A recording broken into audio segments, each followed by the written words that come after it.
Kilaga ko, oh. Oh, guys, oh. Yan, oh. Nakikipag-usap siya sa akin. Miss niya ako. Miss niya ako. Mangkikis. Mangkikis, ano?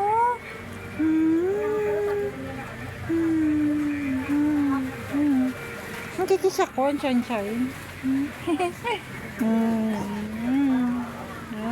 Guys, yun yung ano, tingnan nyo yung sinain. Yan. Oh. Mamaya yan, masarap yan. Yung sinaing. Oh, diba? Masarap yan mamaya kainin. Oo, naalala ko ng nanay niya eh. Oo. Kasi di mo mata ng tutong. Yan, guys, Oo, kinukwento ko. magsasandok yun, oh.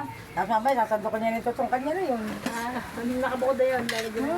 Kinukwento po nila yung nanay ko nung nabubuhay pa. Matindi daw pong umata ng Lalagyan tutong. niya lang ng tubig at asin yun. Yung nanay ko nung nabubuhay pa sila. Pa siya. Walang problema eh. Matindi daw siyang umata ng tutong, sabi ni Madam. Correct.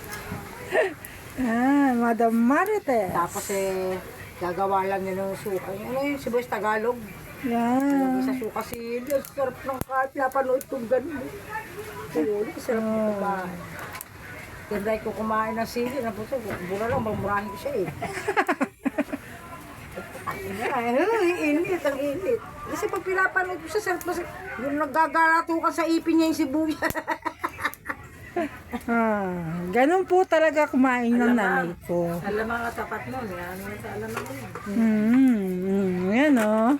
Ganun po talaga kumain ng nanay ko dahil ang nanay ko po, Parang si tatay mo, si Pedro.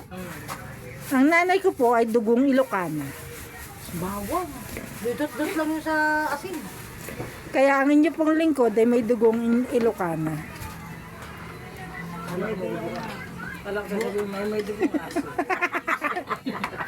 Wala po akong dugong aso. Dugong Ilocana, meron po. Inikot-ikot mo, huwag yung steady sa isa. Yan o. Yan. Ay. Yan. Tapos na tayo.